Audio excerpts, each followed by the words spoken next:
Kick your sorry ass out on the street. Hold up. How about we do this one right?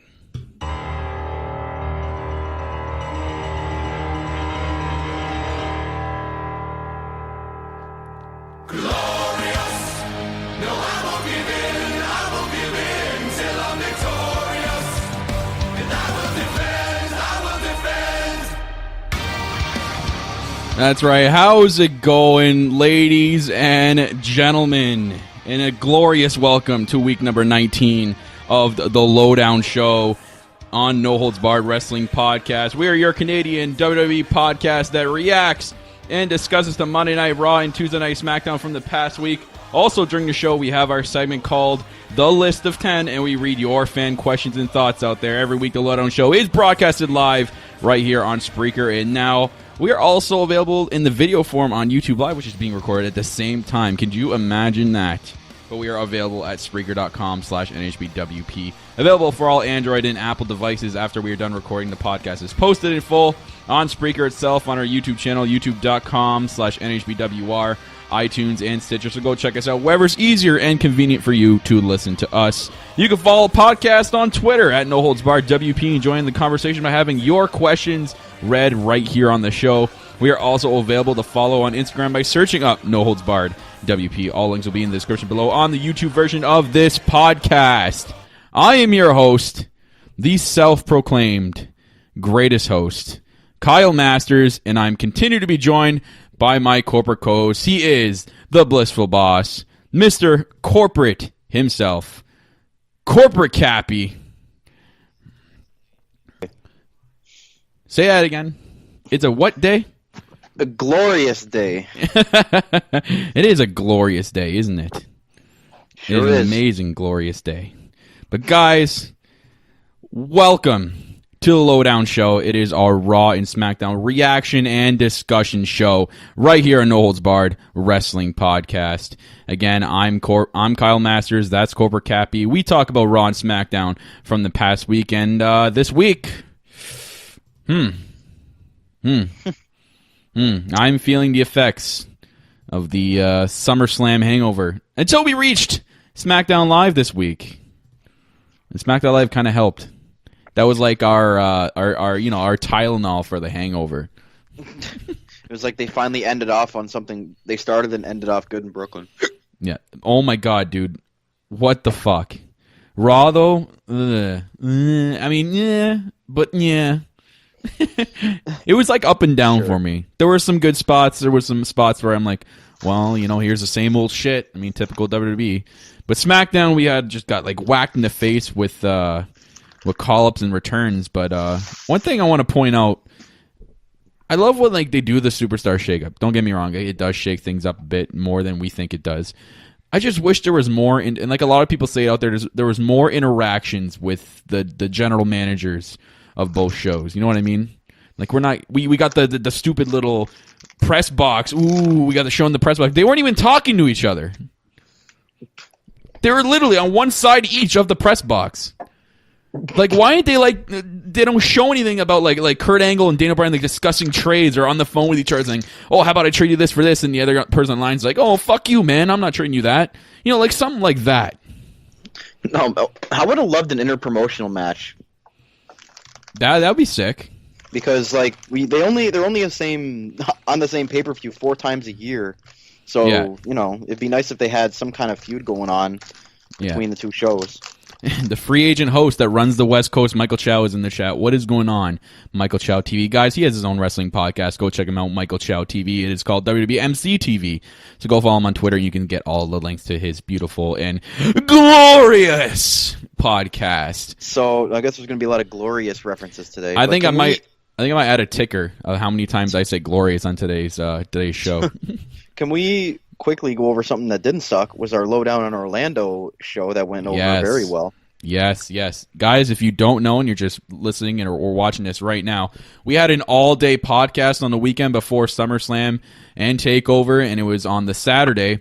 And we went over Raw, we went over SmackDown and NXT go-home shows from that week. We also did our predictions, which was supposed to be in the second part of the show, but we ended up doing in the first part of the show. Second part, we left, again, just because of what happened, we left it up all the Skype calls. Interesting Skype calls, too, on Saturday. One from our buddy now, our new buddy now and new fan of the podcast, James from That Ass Podcast. That ass. Yeah, that guy is hilarious. Holy crap. And James, I know you're probably listening in, or you're going to be watching this. Thank you for calling in, man. You made the call-ins that much more hilarious on the weekends. And I'm not taking anything away from I'm not taking anything away from everyone else out there. You guys are just as much glorious. I will have to say, I'm sorry, my favorite call-in of the whole weekend was our SummerSlam review show when Tyler Jones and at Trey Patterson on Twitter called in, and all you hear is, well, it's a big show. That made my entire week. I still can't believe I fucking heard that. That was fantastic. But yeah, speaking of that, we had our contest. Yeah, we had our contest, which I announced the winner, our SummerSlam Pickup Contest, which was won by Oh Man It J-Man. Whoever you are. You have yet to come out and claim your prize. I've tweeted it out. I made a video. I said, please DM us as soon as possible or leave us a comment. You can anywhere. You can tweet at us. You can leave a comment on YouTube. You can DM us. Just let us know that you know you've won so I can, at least get prepared to send you the crate because right now it's just sitting downstairs and I don't know what to do with it. I've tweeted out before that, you know what? Okay, now I wanted to bring it out actually on the show. If I don't get an answer by this Friday, I'm leaving it to Friday, by Oh Man It J-Man, it will go to the second place winner, which is David Hughes, and I think he's paying attention because he liked the tweet saying that I'm going to go to the next person. So, and if he doesn't answer, then Michael Chow, who's in the chat right now listening in, you will win the crate by default. That's the third place winner. That's a third place, the Plan C, the third place winner. Oh man, yeah. Where's Glorious Greg, Bobby Roode's illegitimate son? Yeah, like I said, he's probably celebrating with his father. It's a big week. Yeah, great, and Glorious Greg fan of the podcast. It's always great. Anyways, yeah, as I was talking about before, the shake. It doesn't look like they're actually going to do a shake-up. It looks like they're just going to spontaneously do it, call ups and maybe call downs. They're just going to happen, and we're just going to have to see what happens. I really don't like that. John Cena just appears on Raw. Yeah, I really don't like. At least SmackDown this week gave some sort of explanation as to why Bobby Roode showed up, saying they had all this extra cash lying around, which is, I think it was like a plug at John Cena going over to Raw. So now they have all this extra money to sign someone on SmackDown, and they said that Bobby Roode was a free agent. So they brought out that they signed Bobby Roode. And the other acquisition, which was huge. Yeah, Shelton Benjamin, which is they did say something. Yeah, okay, so they mention why they got Shelton Benjamin. That was because of Chad Gable, and then Dana Bryan said he felt like he needed a partner. And the weird thing was that he talked to Kurt Angle about it. Why would Kurt Angle just give him Shelton Benjamin for nothing in return? Unless there is something in return. Oh, no. They said it was for Jason Jordan. The trade was Shelton Benjamin for Jason Jordan. The fuck was the point of that? What kind of fucking trade is that? Who trades Jason Jordan for fucking Shelton Benjamin of all people? Oh, because I didn't even know Shelton Benjamin was, on the Raw roster. I'm sorry, that's the worst trade of all time. What do you mean? Shelton Benjamin for Jason Jordan. On what side? That was bad for Raw, because look how he's turning out. Now I can say it now. But no, he was doing Kurt Angle, Kurt Angle owed him a favor, so Kurt gave him one of his buddies, Shelton Benjamin. That was what it was. A favor. Yeah. Wow. Whatever. Either way, SmackDown gets a huge boost this week because my God, has it been terrible the last 2 months or so. Thank God we got a boost on SmackDown, man. I was literally getting scared. And after SummerSlam this weekend, holy shit, I was ready to just drop Raw and SmackDown all in general and just start watching NXT. And thank God I didn't. I mean, Raw it could have been better. There's some things on both shows that really, I'm like, they're really continuing this, or they really went that way. It was like one of those things where, again, more questionable booking, but it's just something we got to roll with the punches now. Like, it's going to happen regardless. And in saying so, how about we just get into it and start talking about it? And if you guys are wondering about fan tweets and questions, I do have a lot, and I do have some from new people. So if you're wondering and you're a first-time listener to the show, I do those at the end of the show. So after we go over Raw and SmackDown and we give our list of 10 moment, I go over the fan questions right at the end. So that is a spot where they come out. So you're going to still want to tune into the rest of the show. Yes. Our reactions to stuff that are, hilarious. We have not, your voice will be heard. Don't worry. Yeah, you have a voice on here. We are the voice of the voiceless. Oh my God. Crappy CM Punk reference insert here. CM Punk return confirmed. Yeah. Okay. What Sean View Entertainment? I don't want to get called out. But I don't want to say anything because I don't want Sean's View to make a fucking little video about me saying I made fun of him. Ooh. Anyways, so let's get into this crappy episode of Monday Night Raw we got. It was all right. It wasn't crappy. There were some things that were okay. I like something, but there were a lot of like cringe moments, that's for sure. And actually, like the injury bug is flying around right now. Damn, that's 2 people now on Raw that are seriously hurt, and that sucks.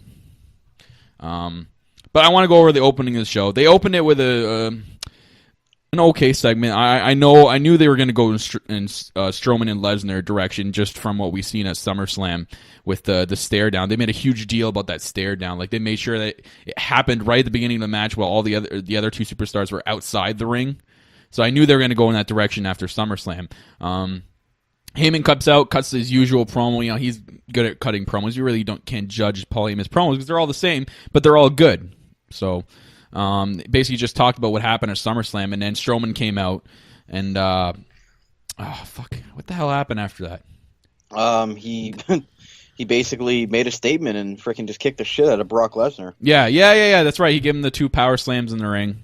Yep, and then he held up the Universal title, and that was a statement made by Braun Strowman. I really liked this opening segment. That was probably one of the only things I did like about the show. Yeah. So, and it was announced later on that Paul Heyman, Brock Lesnar is going to face Braun Strowman for the Universal title at No Mercy, which is now a Raw pay-per-view.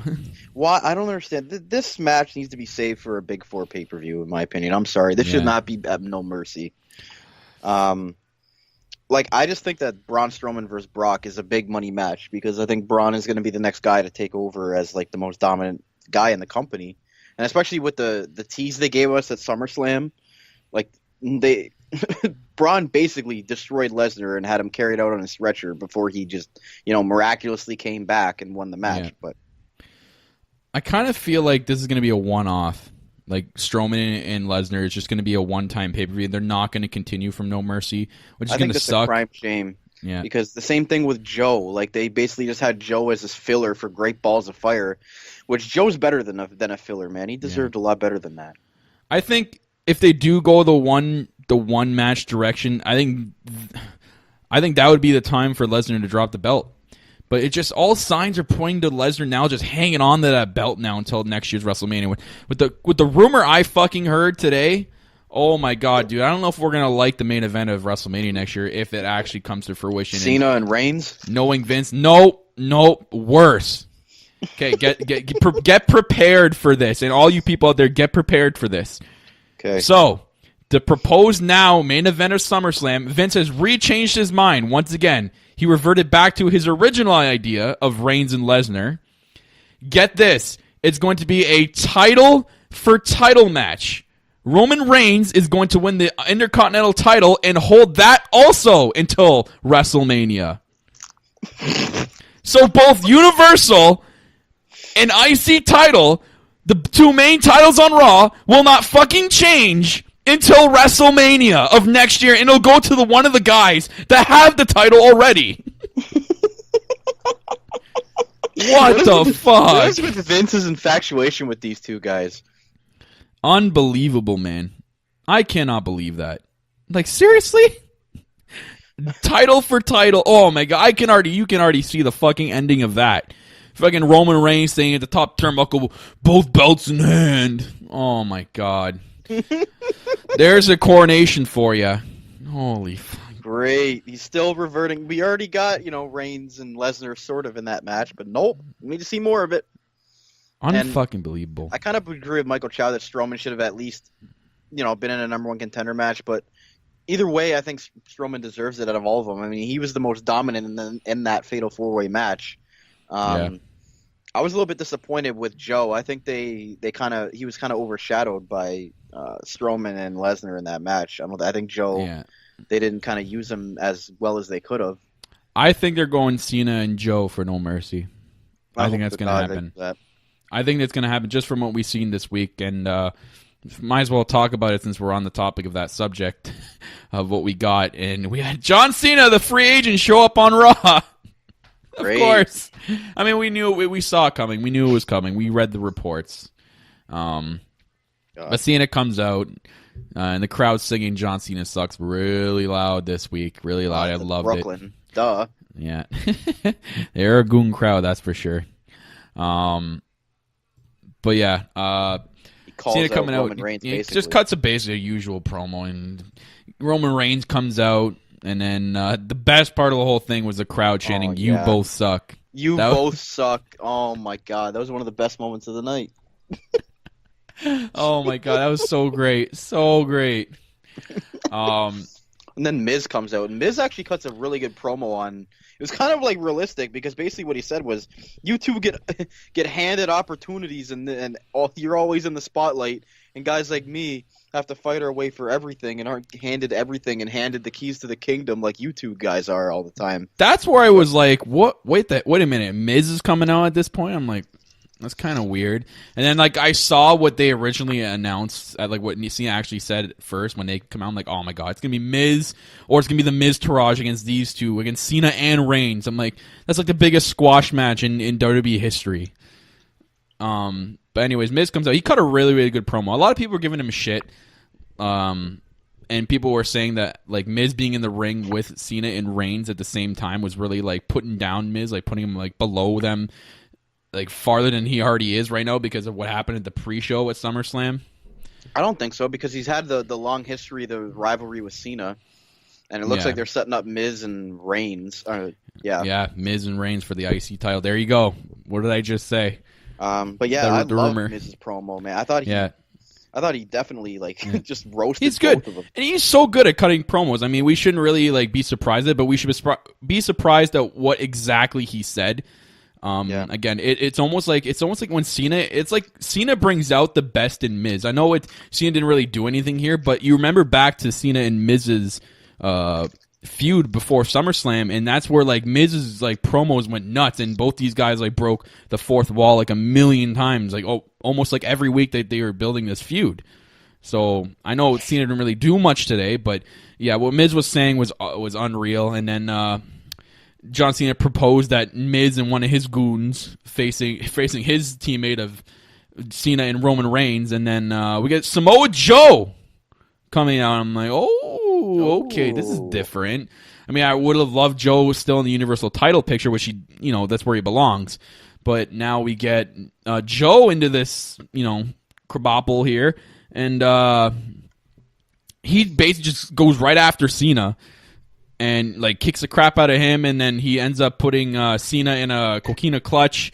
Of course, Roman Reigns comes in for the save with the spear, and then they're left with a stare down, and then that books the match later was a tag team match with Roman Reigns and Cena against Miz and Samoa Joe, the most unlikely pairing I've ever seen. Like, when would you ever have thought, like, oh yeah, Miz and Samoa Joe, perfect tag team. For sure. I could see them teaming up. But I found it funny. They did a backstage interview before the match happened, and they were basically Miz was saying, okay, this is what we're going to do, Joe. This is what we're going to do. This is the game plan. And then Joe just kind of stood up. He's like, shut up. This is the game plan. You two stay on the outside, and Miz, you stay out of my way. Game plan good? And then he stares in their face, and they're like, okay, that works. Yeah, okay. Okay, Joe. I like that, though. I like that. That's the promo you need to do to make the people that are watching at home that don't really know Samoa Joe look like, this dominant guy, and people fear him, right? So I think they did a really good job with that. Michael Chow in the chat. Vince wants Reigns to have captured every title before challenging Lesnar at Mania. Then after winning the Universal title, Reigns would be the first wrestler to have captured every single title bout from both shows. Oh my God, that deserves crickets. Yeah, I think I got him here. Yeah, there you go. There's some crickets for you. Yep. That's for Roman Reigns holding every single title on both shows. That's how excited I am. I know that wouldn't be the reaction we get. We obviously get boo. I don't have boos on the sound clip, unfortunately. But yeah, interesting direction here. So Cena obviously looks like he's going with Samoa Joe. Miz with Roman Reigns for the IC title. I mean, that's just burying Miz, is it not? He's not going to come out as the winner unless he's not. Unless he gets a cheap, dirty win at the first. Maybe they have a match at No Mercy. He gets a cheap, dirty win, and then Reigns wins it at the next pay-per-view, whatever that is. Well, do you know what would happen if Reigns lost at No Mercy? His last pay-per-view win was was at WrestleMania. Yeah, where he hang on, in quotation marks, retired. So yeah, well, Michael Cole keeps saying Michael Cole. Anyways, he keeps saying, "Oh, possibly retired the Undertaker, the big dog." Oh my God! Every time he says that, I just want to poke my own fucking eyeballs out. There should be a Michael Cole soundboard. You know what I mean? The big dog would be the big button in the middle, just the middle somewhere, and you have stuff like "It's boss time." Yeah, as much as I love my girl coming out, he just ruins it when he goes, "It's boss time." I'm like, why do you have to say that? You don't have to say it every fucking time. Chill out, man. It's so fake. It is. He's more fake than he ever used to be. It's getting bad now. He's got Dunn and Vince in each of his ears. Oh, yeah. So. Anyways, so yeah. Interesting direction for this feud now. I'm really interested to see what happens. So we'll move on. We'll talk about, speaking of your girl, we'll talk about the women's division. But first, we got to talk about the pointless fucking squash match we got this week. Poor Emma, man. Does someone backstage hate Emma right now? Did Emma do something for them to fucking just belittle her and put her on the bottom level of the roster? I think it's because she's been vocal about them not using her right, and this whole Jason Jordan picture thing, cropping her face in there. I thought that was a work. I don't know. Either way, I think they're salty about the way that she's going about, expressing herself. Yeah. Social media. I just poor her, man. She goes out there with Nia Jax. I'm expecting at least a decent match. No. We got something we've seen for the last 6 months, and that's a Nia Jax random squash match. Match basically lasted 2 or 3 minutes on a 2-hour show. Great booking. And Nia, I don't know why she's fighting Emma. What are they gonna do with her, man? It's they know they focus on one thing in one division. If you split the divisions at single competitors, tag team, 205 Live, and women's, they focus on one main thing in each, and then they just lazy book everything else in the entire division. I agree. What the fuck are they gonna do with Nia Jax?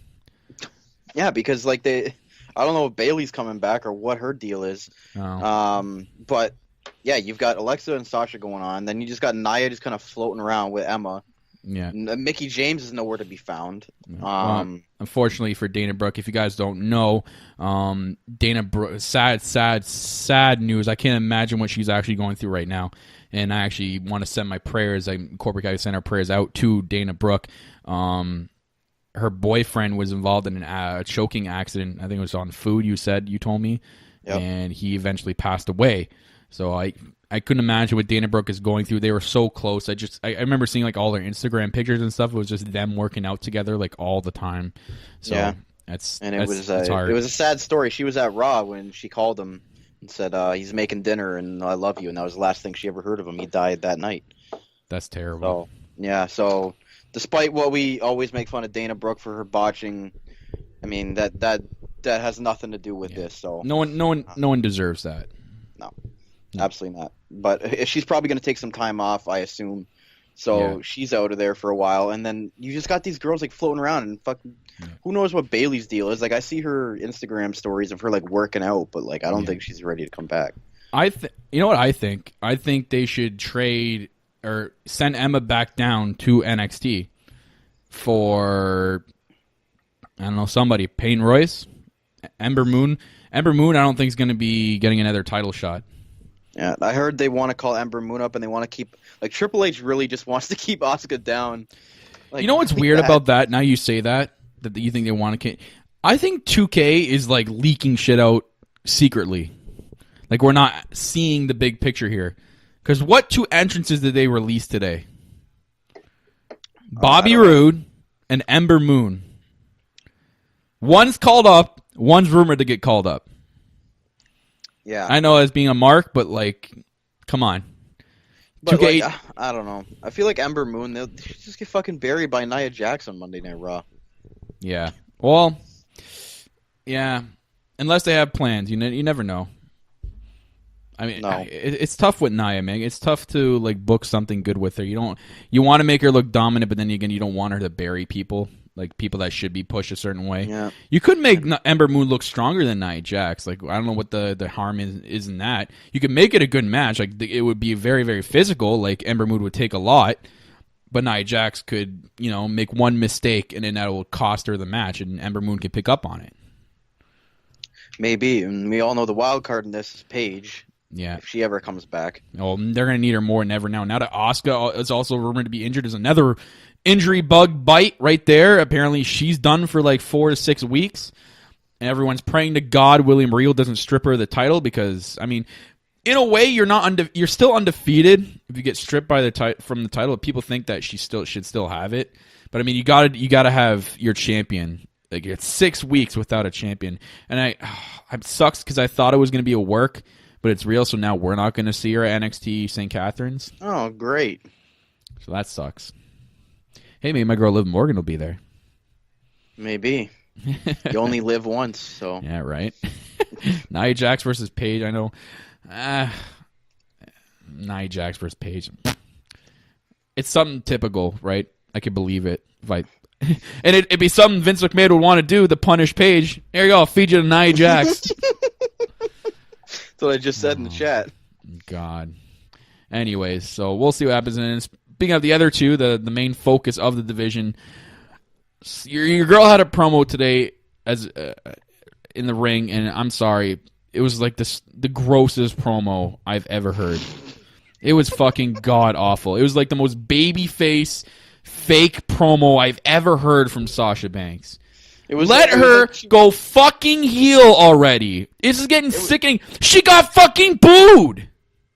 Okay, well, not just because she mentioned, but she got booed when she mentioned Boston.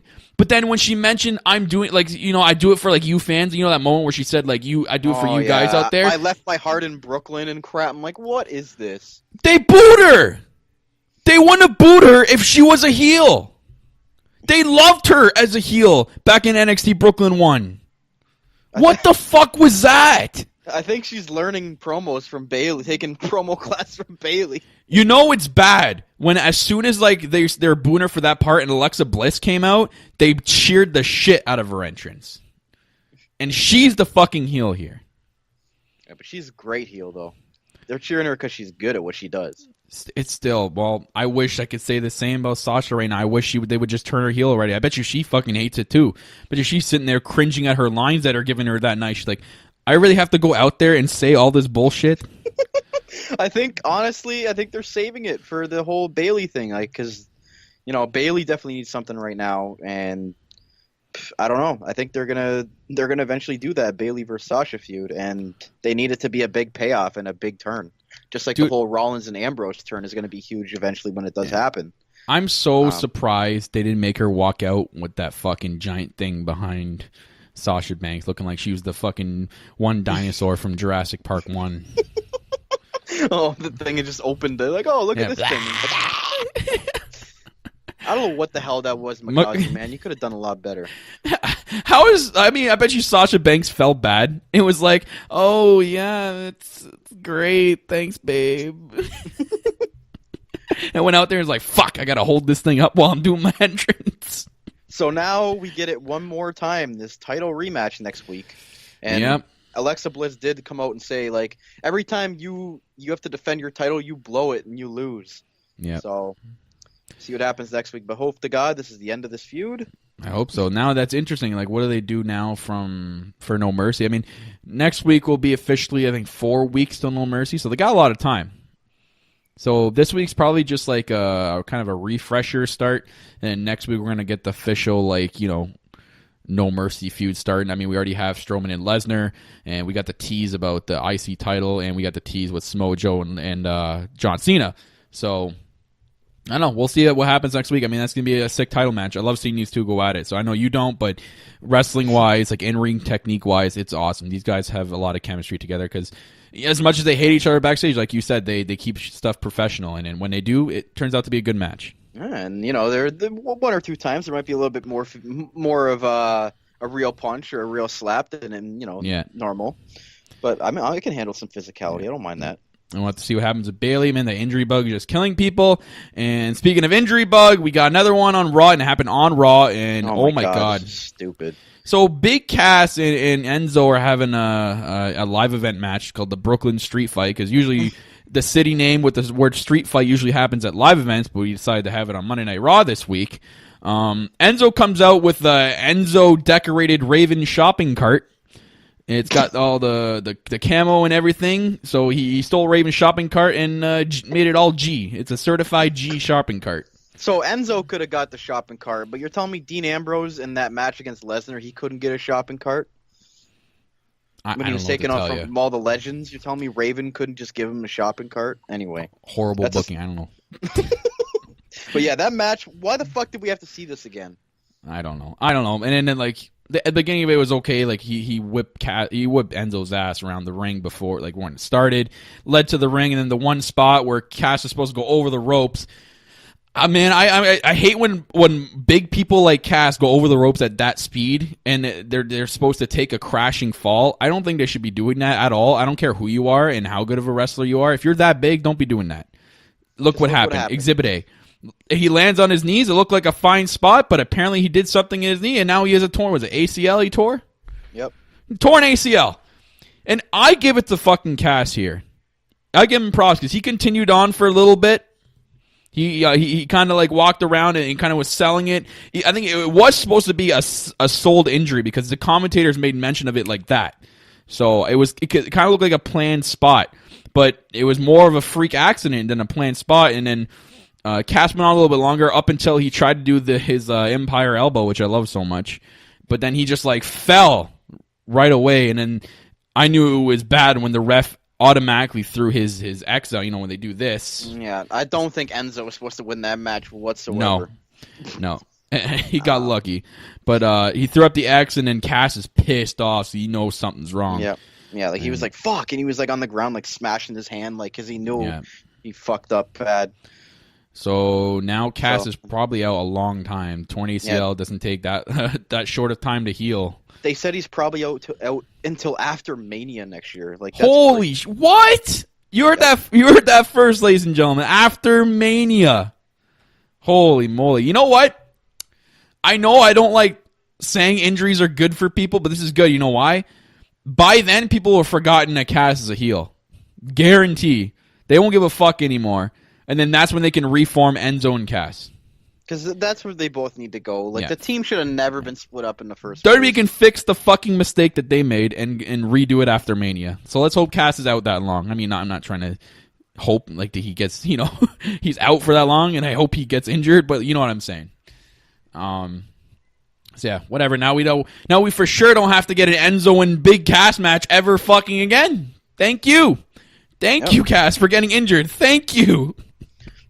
Because we might as well talk about it, because we're not going to talk about 205 Live review, but Enzo debuted on 205 Live this week. Yeah.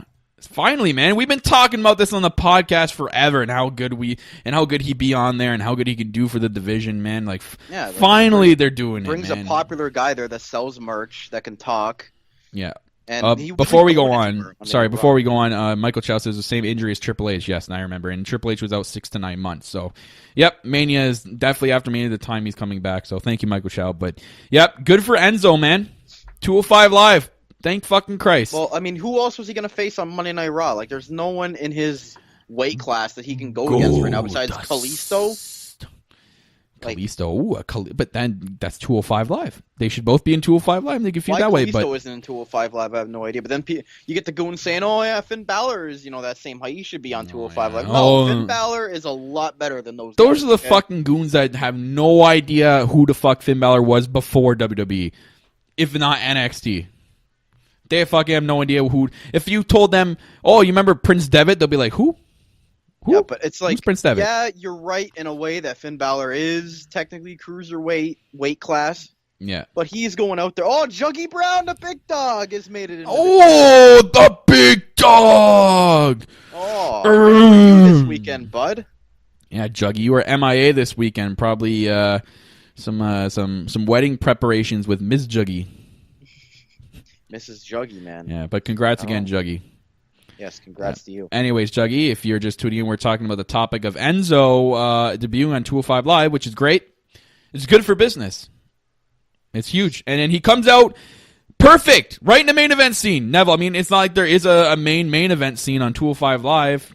I mean, there's nothing really special to look forward to, even now with Enzo on there. But it's good. It's good. I like this. I like this a lot. We've been waiting for this for a long time. We'll see how he does. Hopefully they book him the right way, but... 205 Live. You never know what's going to happen. And that I liked it. It was a good way to end off 205 Live this week. But then, switching back gears to Raw here. And, so are we done with Big Show? Do I answer that question? Well, I mean, it's a shame that we can't continue his great feud with Big Cass now. So I'm just going to be silent for a second and drink my water while you talk about Big Show because I don't want to talk about him. Well, I think that was it. I think he's done for a while. Unfortunately, good. I know you're crying about it, but fuck off, Big Show. See you later. I don't know why you're so mean to Paul White, man. He puts over talent. The guy needs to just go to the Performance Center and, again, I say all the time, be that trainer role for the big wrestlers. Because clearly, look what happens. Big Cass took a soft bump toward ACL. Yeah, I don't think Big Show's ever even had like an injury in his career, so maybe he should teach the guys how to not get injured. I can't think of it right off the bat. He might have, but I can't think of it. Anyways. So we'll move on. Yeah, move on. Speaking of 205 Live, what the huge? I mean, a match on Raw with 205 Live. It's going to be obviously last on the priority list for WWE for booking the show. So what do? They just say, okay, let's just scoop everyone up and throw them in the ring. We got a 8-man tag? Was it 8 guys? Yep. Jesus Christ, so dude. On one side, you had. Let me try to remember this. You had Cedric Alexander, Grand Metalik, Rich Swann, and I don't remember who the other one was, but they were facing. I think it was. Actually, I don't remember. And then they were facing Noam Dar. Hang on, Tony Nese, Arya Davari, and Drew Gulak. Wow. What a tag team. It's disappointing, man. I think they should just cut the weight class. Bring some of these guys to the main roster, which you're obviously lacking in. You got guys in 205 Live that are perfect Intercontinental champions or U.S. champions. You got like Cedric Alexander, Drew Gulak. How did I know you were going to bring him up? Because he is! You can't sit here and tell me that he's not. But you didn't even let me finish. I said Drew Gulak right after. So there you go. Your boy Tony Nese. Perfect, man. The guy is like in incredible shape in his physique. I'm surprised like Vince is not drooling over this guy.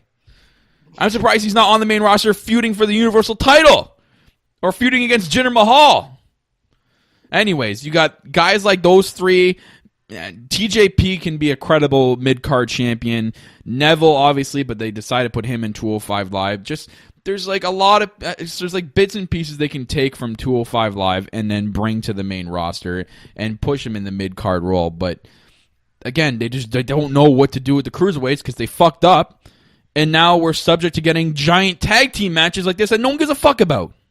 How does this promote the show? How does this fucking match... You're supposed to use Raw in the 205 Live division to promote for after SmackDown. How does this get me fucking invested into the show after SmackDown? How?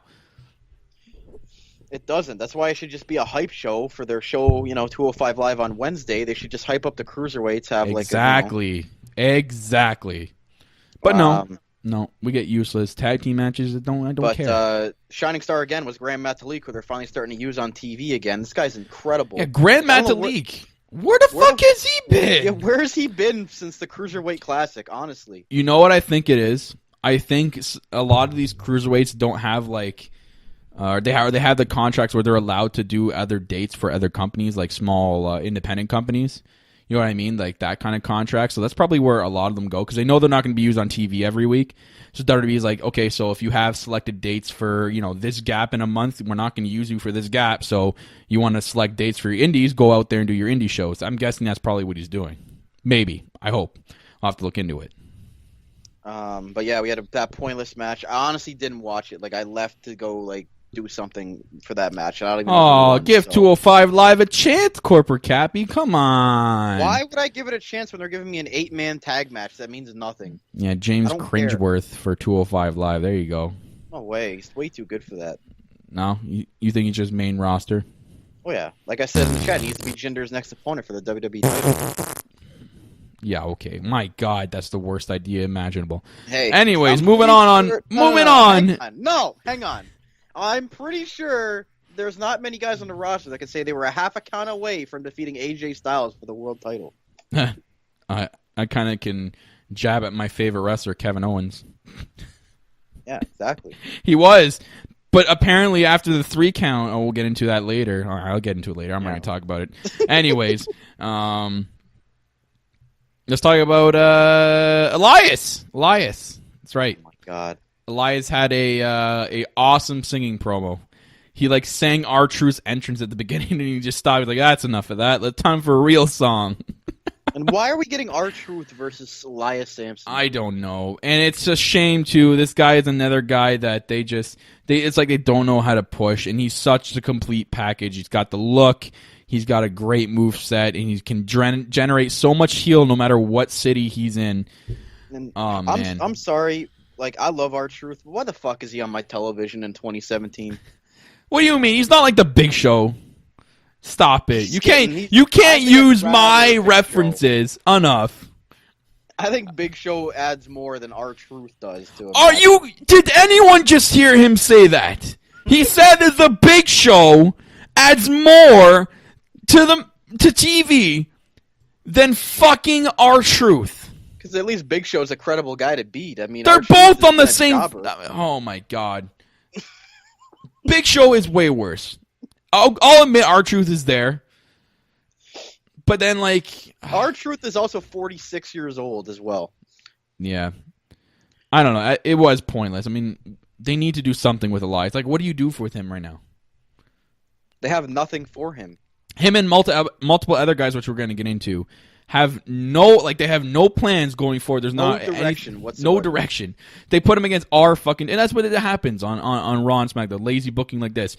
They don't fucking know what to do with them, and they still want to have them on TV, so they make up useless matches just so we're happy we saw them on TV, and we don't complain, oh, why the fuck is he not on TV? Just like we complain about Ty Dillinger, which, again, he was missing from SmackDown Live once again, but it is what it is. I could definitely see Jason Jordan and Elias Sampson being the next feud. That would be a good feud. I think I mentioned that. Didn't I say that on the weekend? I want to see that feud. That'd be a great fucking match. I don't remember if you said it or not, but I just thought of it now because I'm thinking of 2 guys on the roster that are singles that aren't doing anything. Well, God, look at the guy we'll talk about now. The guy that Jason Jordan faced this week on Raw, Finn Balor. What the hell do you do with this guy?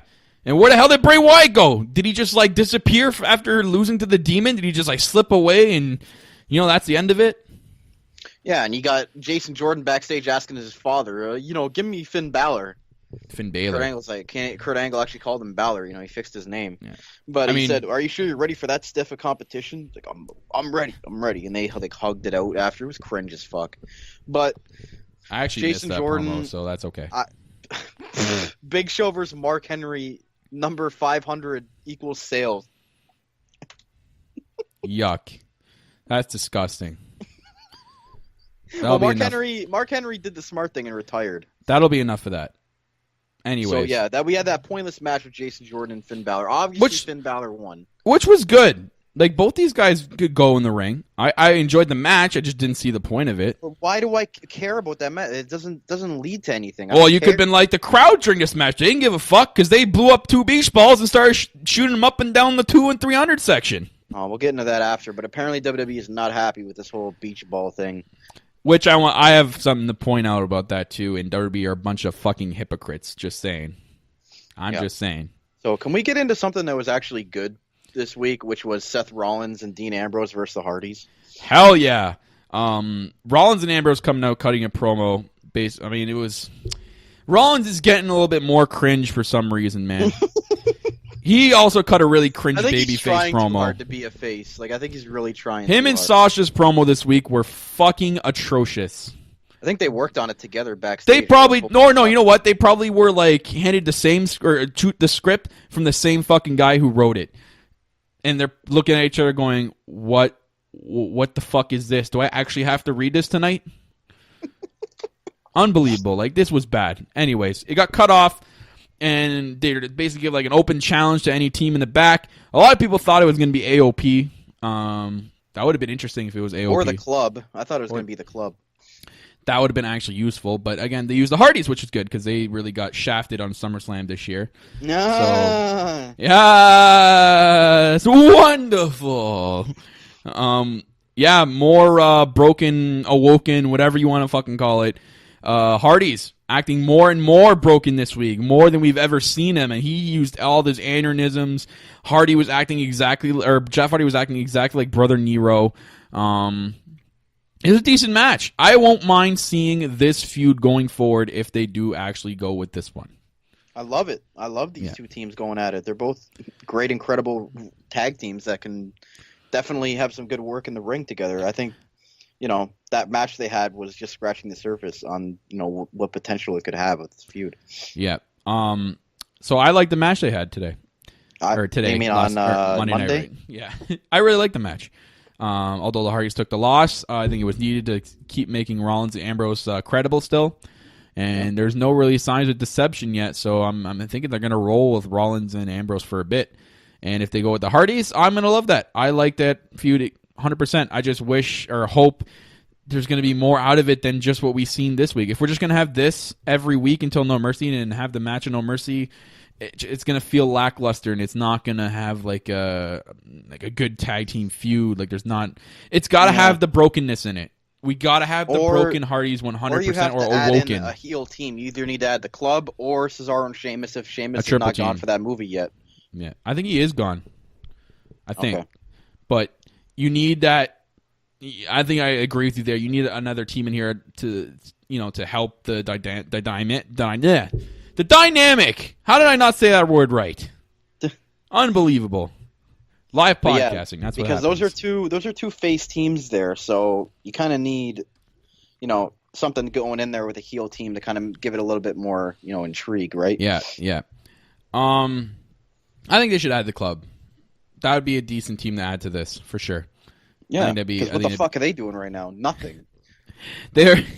What did they do last week? They were Big Cass's henchmen to help put Big Show's hand in the shark cage. So because Big Cass is injured now, we're just gonna forget about the club, just fucking toss him aside. Oh man, I forget how long the Revival are supposed to be out for. Oh, it's gonna be a while. It's gonna be a while too, right? Man, the injury bug has been bad this year, especially this past summer. I feel bad for them, man. They've had just terrible luck since being called up. Yeah. So yeah, I basically did it for Raw. It was all right. I mean, like I said, it had its ups and downs. Oh, we didn't talk about that horrendous tag team match to end the show. What? Oh, Reigns. Yeah, that one. Yeah.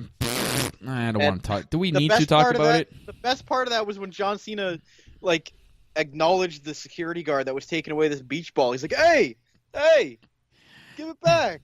Should we talk about the beach ball situation now? Yes. Okay. Go ahead. Say your piece.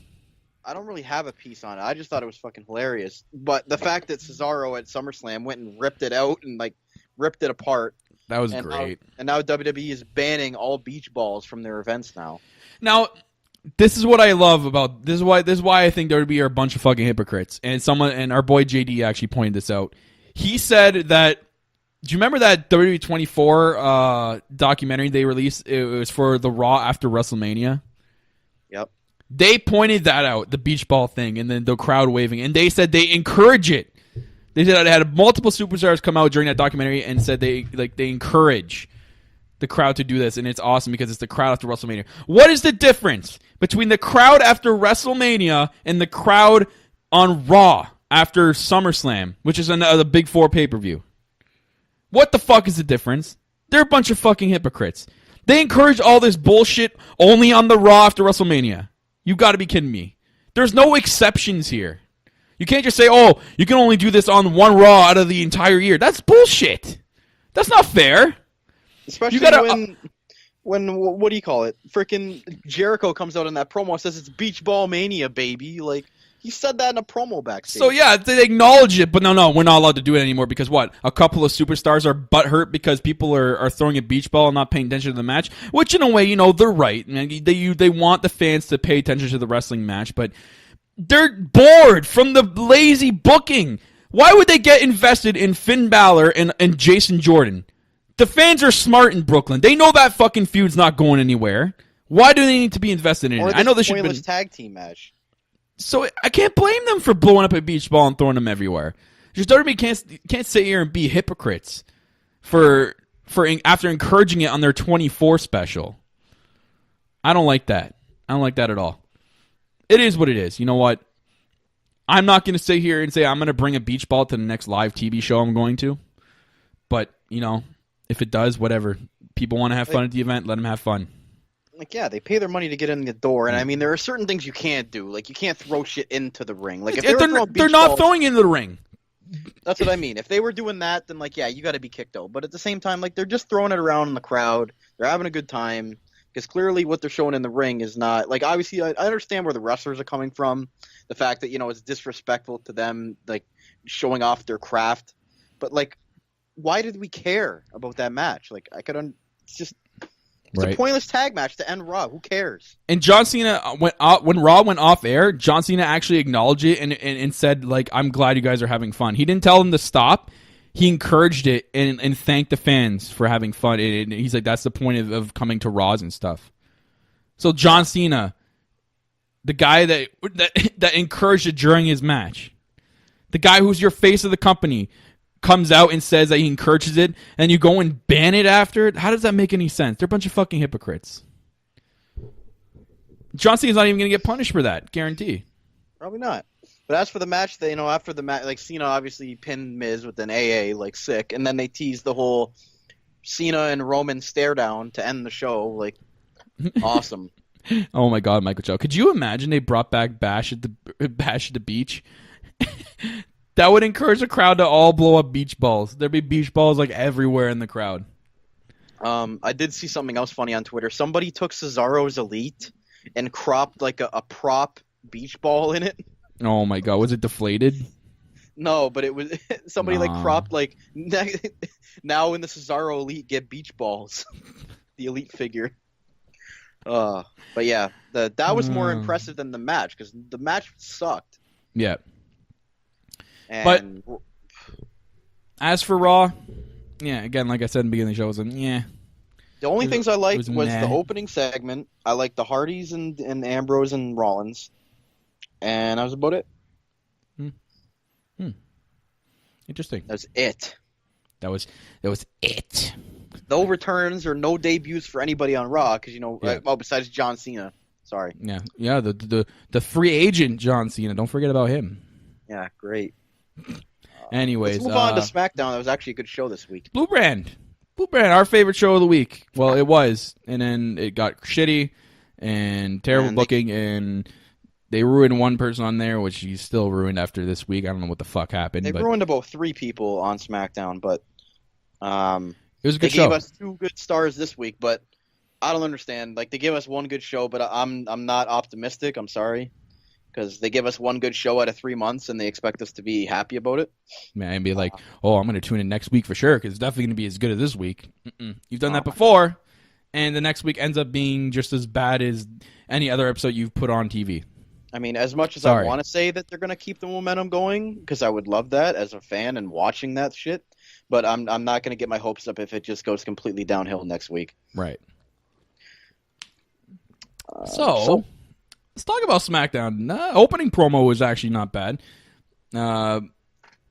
We had Styles open the show up, and he basically is talking about SummerSlam and what happened. We had the controversial ending, and he basically says the open challenge is back.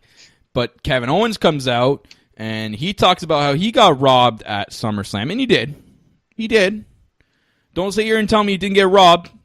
Shane McMahon counted 3. He even showed us when Shane McMahon came out in a bit. Like, first Owens was talking about, like, how he got screwed, and then Shane McMahon comes out, and then Shane McMahon's trying to say he made the right call, and Owens is, like, showing the footage, and it shows Shane clearly counting 3, and then noticing the foot after the 3, which didn't get me here, because Shane's rebuttal was, I noticed it before I counted the 3. Like, he was saying, like, he noticed it, as or before he was counting the 3, even though they didn't really show enough evidence of him doing that. They should have shown a camera from the other side showing Shane's face noticing the foot, and they didn't. So it was kind of hard to believe Shane in this case. But Kevin Owens, like, calling Shane out here, and his promo was great. And basically saying, like, what did he say? He blamed because he remembers that, or Shane would say, like, the decision stands, like whatever decision whatever the ref's decision is, it should stand. And he said it about the referee that happened a couple of weeks ago. So Shane counted 3, so everyone's like, okay, then that should be it, because that's the rules. If you count 3, the match is over. He says, no, I waved it off right as I counted the 3. Yeah, the bell never even rang. Though he did it, even though he did it after. Yeah, well, Owens came out and he's like, this is a great travesty. Once again, a McMahon screwing over a Canadian in a title match 20 years later. A legendary Canadian. That was great. Owens is great. Well, actually, I'm the one that the other one deserved to be screwed. I don't. Oh my God. But yeah, it led to Shane McMahon granting Kevin Owens and one more match. This is it. Yeah. After this, we'll never get another. Well, that was after Styles bet is like, all right, fine, you want a US title match, we'll have one, and like Shane's like, well, it goes against my better judgment. Well, you just booked the fucking match. Why does it go against your better judgment? What the fuck does that mean? We're gonna get Shane McMahon's better judgment segment next week instead of his there should be his Michael rules Chow of engagement. Michael Chow, there's a hashtag for you. There you go. Was it Shane's better judgment? And then so we get the horrendous stipulation of Kevin Owens being able to pick his own referee tonight. What the fuck? Okay, it was like, all right, and Shane's like, well, we have a lot of capable refs in the back. But no, okay, so Kevin gets to pick his, and he picks Baron Corbin. But the best part was before he picked Corbin, he was going around to everybody. He went to Sami Zayn at first. Yeah, I'm like, that oh my was God, weird. this is gonna be great. And he goes, Sami Zayn goes, I don't even know why we're fighting sometimes, like just fucking around. And Kevin Owens is like, yeah, you're right. Like, I don't even know why we're fighting. Like, he's so full of shit. It was great. Like, he's just trying to kiss Sami Zayn's ass to be a referee. And like Zayn was having none of it. And then he goes up to Breezango, who are in like these ridiculous outfits. And he goes, no, you're not being the referee. Get away from me. Go. Oh, yeah, those stupid outfits. What the hell were those? I don't know, but Fandango's like, you sure? He's like, get away from me. So once again, Breezango just, not doing anything when they should. Well, at least they were on TV. We didn't get a Fashion Files, but they said they were going to be gone for 2 weeks. They lied, man. They're on TV this week. The Fashion Files were on hold for 2 weeks. Sorry, WWE, they like to throw their little stipulations in there, stuff that they don't tell us until they come up with it on the spot. But then eventually Kevin Owens picks Baron Corbin because he promises Baron Corbin the first title match if Kevin Owens wins. Why Baron Corbin? Okay, I was watching this live with boy Tyler Jones, and I was like ranting. I'm like, why is Baron Corbin not irate and just fucking going nuts backstage, like killing people? Like, he should be irate after what happened to him last week. Oh, yeah. By losing the briefcase and then losing to John Cena. Like, this guy should just be going ballistic backstage and just, like, beating the shit out of everybody. He should be doing what Braun Strowman did when he first, like, you know, was, like, trying to establish himself as, like, the monster among men. He should be going around and, like just demolishing people, going out to the ring and squashing, like, I don't know, Sin Cara or something. It's like he's not even mad. It's like the last week, like, didn't even happen. It's just like, how are you not upset that you just got buried and you lost all your credibility in 1 week? Yeah, like, he should be going out there and doing something about it. You just lost your briefcase for a guaranteed, like, title. I don't understand. And now that John Cena's gone, the guy who screwed him over is just gone now. He didn't buried even him and beat left. at SummerSlam. That's like typical John Cena. Buried him and left. And John Cena always like wonders why he gets criticized for burying people and leaving. Exhibit A. You just buried Baron Corbin in the same week. He buried him in the same week. He screwed him over the briefcase, beat him at SummerSlam, and said, all right, peace, I'm out of here. I'm going to Raw. Usually when somebody gets switched over brands, they lose a match to somebody to put that person over because the other person's leaving anyway. Right? So, like, why didn't Cena just lose that match to Corbin? It didn't matter. He was going to Raw anyway. He could have afforded to lose him, and it just ruined Baron Corbin completely. Like, I can't take him seriously now. Right. And what, like I said this week, why didn't he do something about it? Or in that U.S. title match, why didn't he just go ballistic and just attack kill both of them? Like, he did nothing. It was bad. Juggy Brown, guys, stop making sense. I'm sorry. We book logically. We're not a bunch of fucking monkeys in the room that design a script for the night and then throw it out there on TV and expect people to like it. That's not us. So we might as well talk about the match because I don't even care what order we go in. No. But the match, Corbin came out as a special guest referee and basically did the same thing as Shane. Like, he didn't really hit anybody, but he definitely pushed back. Yeah. He even tried to screw AJ Styles after AJ was pissed about the rope break, because Owens did touch the rope. That is a rope break. That's an unwritten. That's probably not even their little published rule book that they have. Owens touched the ropes. That should be an immediate rope break. And then AJ got pissed at him. He tried to screw AJ over with 2 quick counts. Eventually, that pissed Shane off in the back. He came out and confronted Corbin on the outside of the ring about it, while Owens was in the ring and low blowed Styles. But Corbin wasn't. This is what it was weird. I know it's almost like Shane. This is Shane screwing over Owens, because Corbin is focusing on Shane, and behind him is Styles getting low blowed by Owens. So Corbin didn't see it. So Shane's like talking to him, and then when Corbin turns around because Owens is yelling at him to pin, he tries to pin, but then Shane pulls him out and goes, "What are you doing, man? He low blowed him." Corbin didn't see it. But so you're going to tell me that when a referee, a plain referee, does the same exact thing, Shane's going to come out and pull him out of the ring too? Or reverse the decision? That wouldn't happen. So this it's either a planned thing to make it look like he's screwing Kevin Owens. Or they're having a feud, of course. Yeah, it is. or WWE is just completely stupid. Which I could go with either or right now. Their reasoning behind it made no sense. I agree with you with that whole thing. And then Corbin just says, "Okay, you fine. You want to do the job, you take." And he takes his shirt off and gives it to fucking Shane. Yeah, he just takes his shirt off, and then Shane puts on the shirt that has no sleeves. And I'm like, what the fuck? And then, of course, Styles wins with a phenomenal forearm. Yeah. Like, not even long after that, he wins with a phenomenal forearm. Cool. Yeah, exactly. Michael Chow. Why did Shane let Owens pick the ref? He's just going to come out there anyway and stop the ref. You know what I mean? That's what I mean. I think these are either obvious signs that Owens or Shane is legitly screwing Owens, which, in my mind, I'm like, doesn't that make Shane kind of a heel? No, because he's screwing over a heel. But why? What did Owens do to Shane but yell at him? Everyone yells at Shane. AJ yelled at Shane. Why isn't Shane McMahon screwing AJ Styles? Because Kevin Owens is abusive to his management. What? That's not enough. There's not enough credibility for him to actually do this on purpose. This is what I don't get. But now I think it's setting up a Shane versus Owens Survivor Series match. Team Owens versus Team Shane match. Yeah, I see that. I see. They're gonna have to hold this feud, like carry this feud on from Well, I think here. they're gonna have a match 1-on-1, and then they're gonna have their team match. Yeah. But either way, I don't know. That ending made no sense. Yeah, exactly what Juggy just put. Corbin was involved. Sorry, go ahead. Juggy just put babyface screws heel beats up babyface wins official match. WWE logic. But yeah, like my most hated part in this match was Corbin. Like the guy's supposed to be irate that he just got fucked over so bad in the last week, and he just acted like a normal referee. Yeah. It's just like, meh, you know what? I lost my briefcase last week. Yeah, that's life. If you wanted to make Baron Corbin, somewhat try to get back on, I don't know how you get back on your feet after that week, but he should have like end of days both of them and just right, left.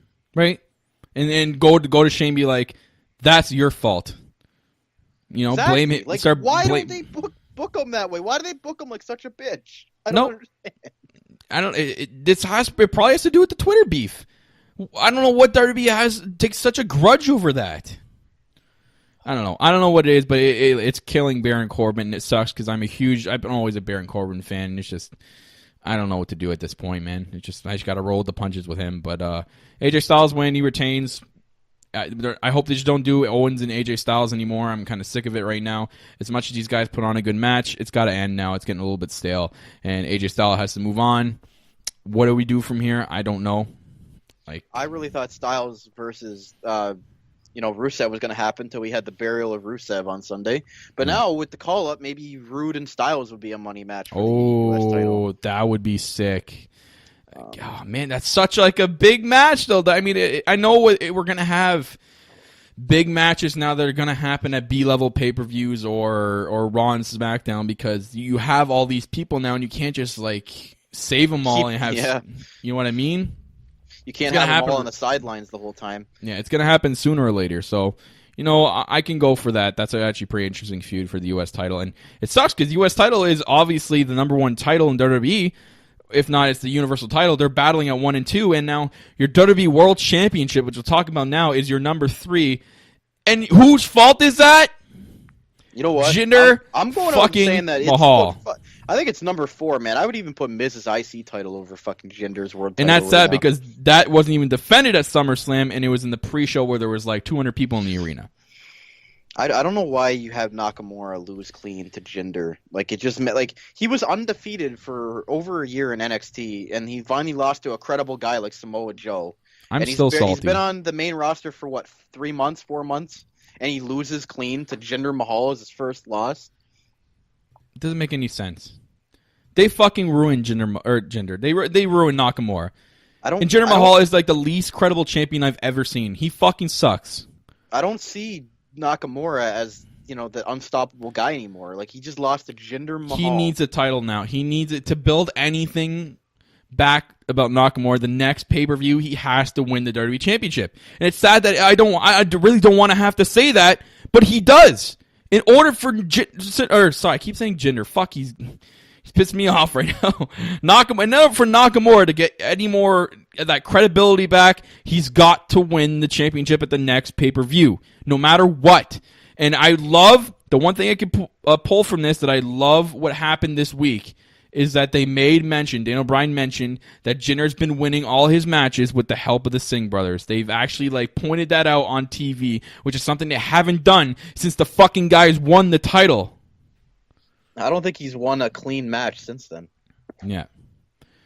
It's stupid. And I see, Juggy, I agree, casuals like Jinder. I've seen so many people on Twitter that loved Nakamura winning at SummerSlam against Nakamura. I'm like, what? Wait, you mean Jinder beating Nakamura? You said Nakamura. Sorry, Jinder beating Nakamura at SummerSlam. People like that. What are you smoking? In what world is Jinder Mahal beating Nakamura at SummerSlam okay for any reason? The only way I would have accepted it is if Jinder would have won by count out or DQ or something, not beating him clean. That's okay, Juggy. I always get pissed at Jinder Mahal. He's the worst WWE champion I've ever seen. He's terrible. He's garbage. He's crappy in the mic. He's stiff in the ring. Why did Shinsuke's first loss have to be to Jinder Mahal? Because Vince McMahon doesn't give a fuck. This is why Triple H is pissed off at Vince McMahon and won't give him any talent from NXT, because clearly Vince is like, oh, why? Why don't you send Asuka up, or why don't you give me this guy? And Vince, the writing is on the fucking wall, man. You ruin everybody that gets called up.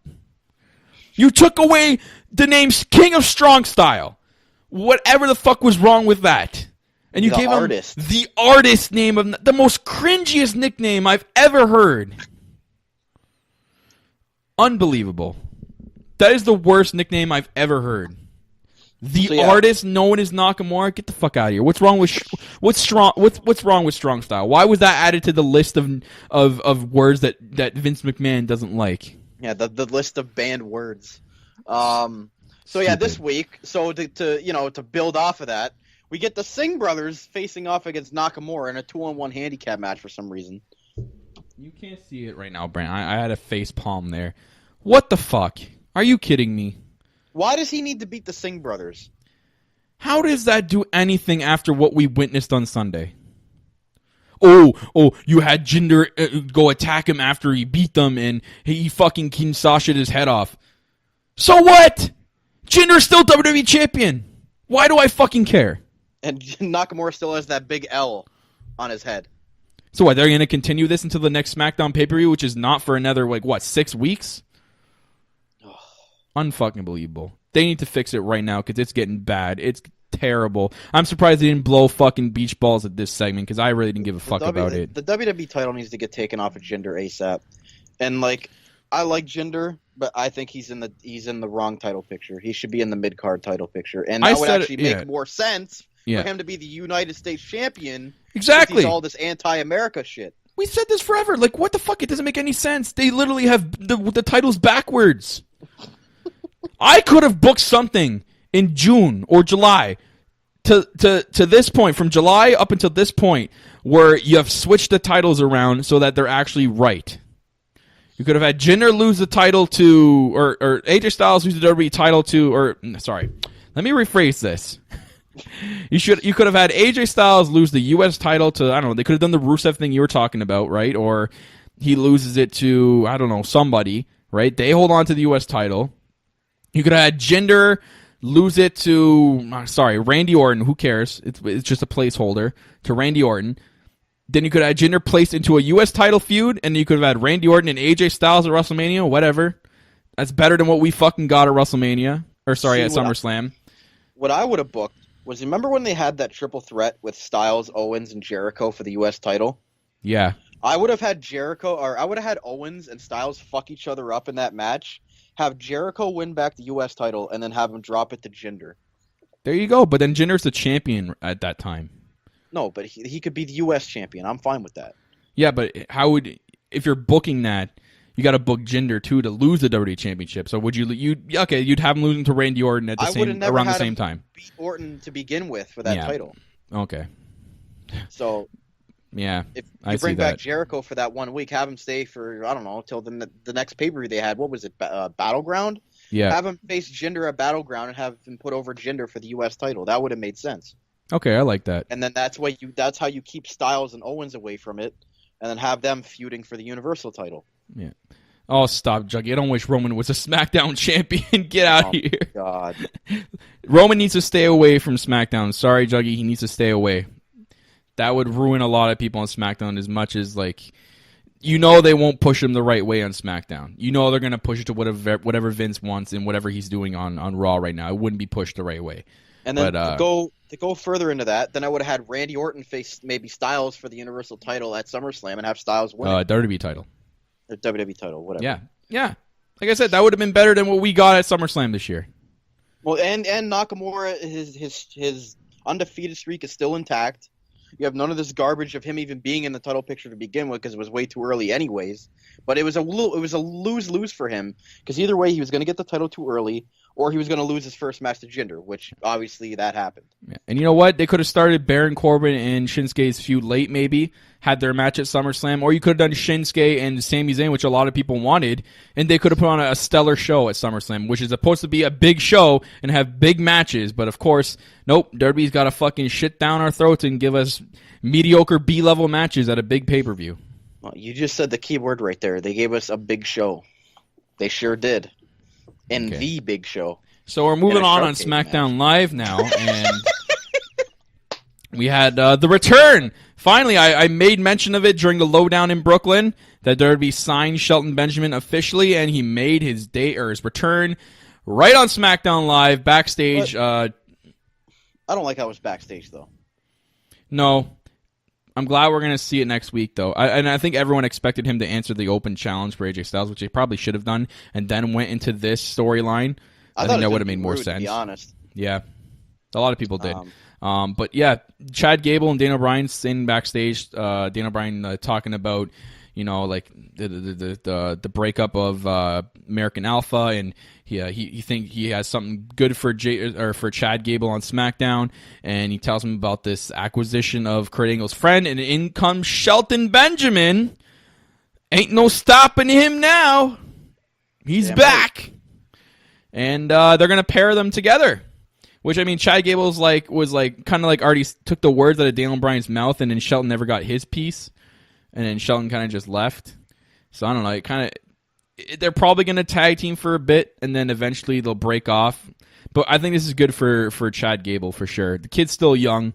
I know a lot of people want him to be pushed in like the mid card or like a singles run, but he's still really young. He's still got the potential to do a good singles run. But for now, I think pairing him with Shelton Benjamin is a really good idea.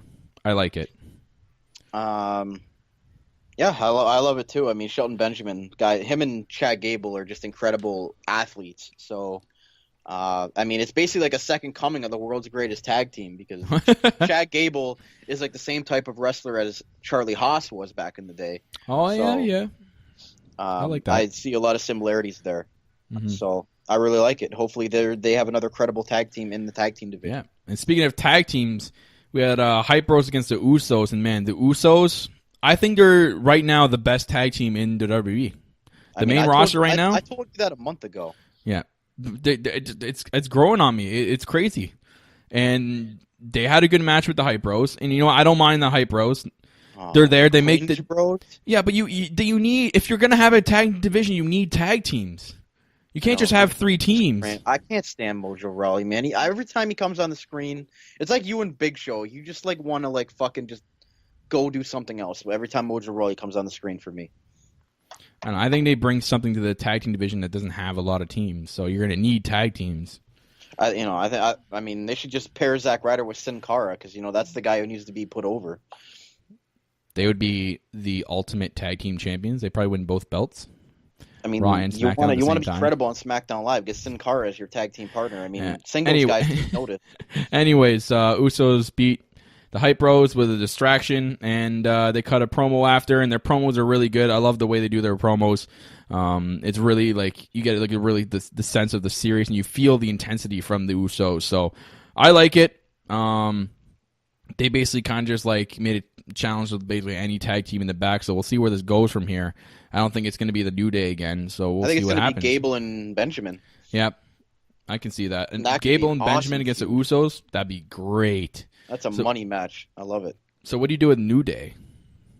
I don't know. Put them up against fucking Ascension. I don't know. Maybe AOP gets called up, and you get New Day and AOP. That'd be interesting. Or New Day takes a little bit of time off or something. I don't know. We'll see. Natalia, and speaking of tag teams, there's a tag team women's match. Natalia, this fucking pointless match. She came out with a promo, and I loved her jacket, the Bret Hart tribute. That was really nice. But her promo was meh. I mean, I don't like Natty as champion. Really doesn't do anything for me right now. But the best part is Carmella coming out in the outfit she had on. Oh my lord! Woo! Wow. I'm talking more about Ellsworth's outfit, but ew. His outfit looked great, man. He looked awesome. He looked like a credible manager. How do you miss Carmella out of that, man? Her outfit was just, holy moly! I'm sweating in here, man. Woo! Is that going to be her new ring attire? I hope so. Keep that ring attire, please. So you're telling me Lana wasn't allowed to wear something like that, but Carmella is? Carmella, she's fabulous, Oh, yeah. Okay. Anyways, she cut a promo on Natty, just basically warning her that, And then Ellsworth basically like tells like Carmella's plan for the tag team match. And Carmella's like, "What are you doing, man?" It was an alright match. Natty wrestled the whole time, basically Carmella playing the heel, saying, "I'm not going to tag you, and I'm just going to let you get beat up the whole time." And then it really did, the crowd wasn't really paying attention mostly through this match. They're trying to do the wave half the time. Again, I don't blame them. It's one of those things where if you get fed booking like this crap, why should they pay attention? Because what the fuck does this tag team do with anything? Absolutely nothing. We know that Naomi and Natalya are going to have a rematch sometime. Why do I care? So let's put Carmella and Becky in it somehow. Yeah. Because, they belong in it. Whatever. And then eventually Natty tagged her in while she wasn't paying attention. She was talking to Ellsworth for some weird fucking reason. And then Carmella takes the pin. Whatever. It is what it is. Not really going to talk much about this else where we really don't need to. Dolph Ziggler! Holy shit. We got to talk about Dolph Ziggler. He made his return to TV. So we had basically another return. And he cut like the most shoot promo ever. That was great. That was awesome. So we get 2 shoot promos in the same week by Miz and now Dolph Ziggler, basically saying like, "Oh, why don't I just come out and glow?" Or like, he just kind of mentioned, he's like, "I got to do these things to make it in this company." I don't know if this is what his repackage is, but whatever it was, that was a great promo. If he continues stuff like this, people are going to fall in love with Dolph Ziggler. Yeah, I mean, he basically just shit on everybody saying, like, "Oh, maybe in order for me to go, or maybe I should, have some glow attire, or maybe I should do some stupid vignettes backstage, or have some crazy entrance. Maybe I need to do all that to get noticed, because apparently working hard, I'm not going to get noticed." Which is, it was a good promo, but in reality, you could tell it was like how he was really feeling. Yeah, here what Michael Chow just said, Dolph Ziggler repackaged into the Miz. But I like it. If they're gonna go this direction, I don't know what this was. We'll have to see what happens in the upcoming weeks. We don't know what's going on with Ziggler. You know what I sense? I'm sensing Ziggler's gonna come out to the ring, and he's gonna cut one of these shoot promos again. But then he's also gonna talk down the crowd. I think it's gonna be a heel Ziggler. And you know what I think answers the call? Ty Dillinger. And we get the Ty Dillinger and Dolph Ziggler feud that people have been wanting. And I think WWE wants this feud. Or Sami Zayn. Or Sami Zayn. One or the other. One of those guys. One of the two that are not being used on TV. We had Sami Zayn on TV this week, but he was backstage. That was it. Terrible. So I hope it does something, and I hope actually they keep the way that Dolph Ziggler is cutting. I hope this is his new gimmick. So we'll see. Can we get into the glorious debut? Can we get into the glorious debut? Much as I love this, I wish it would have been against a more impactful opponent instead of fucking Aiden English. Now, I think a lot of people do, but I think I know the thinking around this. I think because he still has his scheduled NXT dates, they didn't want to put him into a feud right away or an impactful match, like you said, like that would cause a feud. I think they just wanted to debut him and showcase to the people that really don't watch NXT. Yeah, you're right. It's announced that he's going to continue his live events that he's scheduled for, which is great for us because he'll be at NXT St. Catharines. Thank you. That's going to be great, man. We're going to see Adam Cole and the ROH guys, which I'm so pumped for, man. I'm beyond stoked for that. At least we'll get Rude's farewell tour, which will be awesome. Yeah. But I think that's what they did. It was kind of like a showcase kind of thing. And against Aiden English, cutting him off, the lights going out while he's singing, and then the glorious song happening. But, dude, Bobby Roode's on SmackDown. Thank Christ he didn't go to Raw. But I do see him being a huge guy on SmackDown. He's going to be pushed right to the top. And you know what? I think maybe a first... we thought it was going to be a first thing with AJ Styles, but... maybe not, because he still has his tour date, his NXT farewell tour to do. Maybe he comes back, and he had kind of the baby face kind of thing. I know he's more better as a heel, but why do I see him coming back and him being the face to dethrone Jinder? That'd be great. And then later on, when he becomes champion, he turns heel. He goes back to that heel glorious Rude as the champion, because I think the heel gimmick fits him more when he is a champion. And then that starts Nakamura and Bobby Roode, and that's where Nakamura wins the title, or vice versa, AJ Styles. and then that from there, one of those two wins the Royal Rumble, and that sets up Nakamura and Styles at WrestleMania. Book it, WWE. Book that shit. Let's go. As long as it gets the title off of Jinder, I really don't care at this point. Exactly. But I mean, I could see Rude going up against maybe like Rusev or Ziggler as a first feud as well. Yeah, warm-ups kind of thing. Yeah. Or maybe Corbin. Yeah, I can kind of see that. I can see that, but whatever. SmackDown has just become glorious. Thank Christ. God. They definitely needed another guy. Yep. I love it. And I'm sure Glorious Greg loves it, who's not in the chat, but I'm sure he'll listen in and chime in on Twitter. That's all right. He went nuts last night. But. Yeah, but SmackDown was all right. Like I liked it. And again, I wish... It sucks because there's so many more people now on SmackDown that I wish they had time to use. Again, like Ty Dillinger, Sami Zayn, Mike Bennett, The Ascension. If AOP gets called up to SmackDown, they need some room for that. I mean, like New Day wasn't even on SmackDown this week, so you know what I mean? There's so many people on SmackDown, they're going to have to like find some room for people to get pushed right, and it sucks because I wish they had more time on SmackDown. And it sucks too because 2 hours you think is long enough, but then they have so many goddamn commercials, it cuts so much away from SmackDown. I know, maybe not the whole 3 hours like Raw, but maybe they go live at 7:30 and they have 2.5 hours. Right? Why not? Have like you know what they should do? Like a SmackDown pre-show. You know, like a pay-per-view pre-show where they have like a SmackDown panel. You know, like the panel they used to do on the network for the Raw pre-show. And then have 1 or maybe 2 matches during that pre-show. Or some kind of backstage thing leading up to a match. Right. So that they don't take time away from the 2 hours of the match. They have the promo before that, so they don't have to take a segment out of the promo. And $ promote the network. Make it network exclusive. There you go. That's how you get people to subscribe, and that's how they watch a SmackDown pre-show. There you go. And as much as people don't like pre-show, you can actually use the pre-show to an advantage on a show that lacks in time. And you speak about time constraints this weekend, SmackDown's a time constraint every fucking day or every single Tuesday of the week. Yep. So, you know what? It was good, though. For the time constraint SmackDown Live this week, it beat Raw 100%. For sure, it beat Raw this week. And, you know, we'll see what happens in the next couple of weeks. I mean, we got No Mercy in 4 weeks, and then the next SmackDown pay-per-view is in October, which is Hell in a Cell now. Hell in a Cell is now SmackDown exclusive. So yeah, you got to love the whole next week thing. Yeah, next week. Michael Johnson putting that in the chat. Next week. Yeah, next keyword, week. Next week. Next week. Keyword. Hashtag next week. But yes, here you can take this one. Next week we have the debut of Shelton Benjamin with Chad Gable, so I'm looking forward to that. Stoked for that. I cannot wait to watch that next week. But yeah, that's the end of the reaction and discussion, ladies and gentlemen. This is the part of the show where we have our list of 10. 10. You know what? You know what happens? You know what's gonna happen? You just made the list!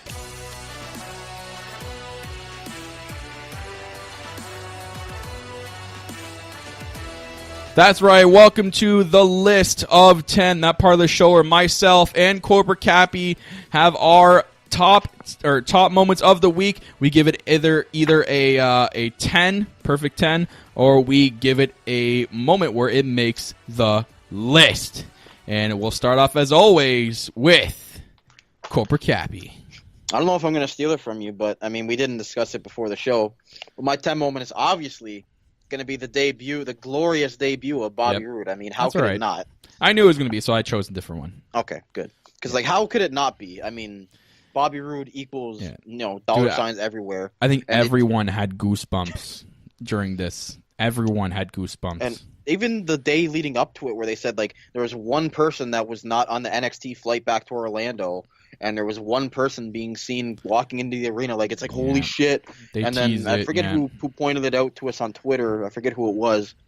But they showed Bobby Roode's, like, Titantron going out, like, them playing. They fucked up there. There's fans just coming into the arena, and they decided to do the Bobby Roode sound test at that point. Why didn't you do it earlier in the day? Let's do it as fans are filing in, you morons. God. Anyways. But either way, Bobby Roode making his glorious debut, making SmackDown the most glorious show on television after losing his NXT title on Saturday. You know what? 10. Yes, it got a perfect 10. So, a glorious 10. A glorious 10. We'll rename it to a glorious 10. I wish I had a sound bit there that would just go, glorious. Yes, what is your 10 moment? My 10 moment. My 10 moment. I actually have it starred here. Give me a sec. Where is it? Big Show not being on TV? Yeah. Yeah, that's it for sure. Right here. It's Kevin Owens' promo this week at the beginning of Smackdown. That was great. That was hilarious. And as you pointed out, man, he's just funny at cutting promos. The guy is just such a complete savage. As much as Styles was a savage, she was kind of calling Owens a whiny little bitch. And he said that on live TV, and I'm like, oh, that's not PG. That ain't PG. But Owens is... Correction, a whiny little white bitch. Oh, yeah, that's it. Sorry. I wonder if he got in trouble for that. Anyways, Owens did the whole promo in the beginning and that whole segment. I loved it, man. Owens is such a savage and getting the Shane's face and just creating so much tension between this feud. I love it, man. Kevin Owens can work like that with anybody. It's awesome. And for that, Kevin Owens, you get a perfect 10. So, Corporate Cappy, what is your list moment of the week? Well, it's going to be what I ranted most about on the show, and that was obviously, the Big Show not being on. No, I'm just kidding. That is obviously going to be the fact that Baron Corbin did not come out like a psychopath this week and just absolutely destroy the roster.